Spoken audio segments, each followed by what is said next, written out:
so in ba kai ba, ka zama jinin ciki da fata kai duba. Mai ni'ima hasken gida ka mazo kusa.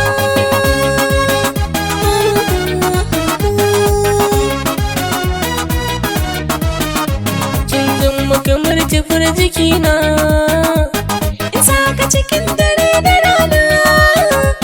alkawari ke na baiwa kauna.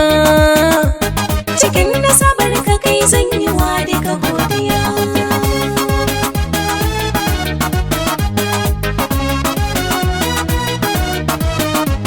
Cikin nasabar ke ya zan yi miki godiya. Ke ce fitila mai haskaka mini in gani.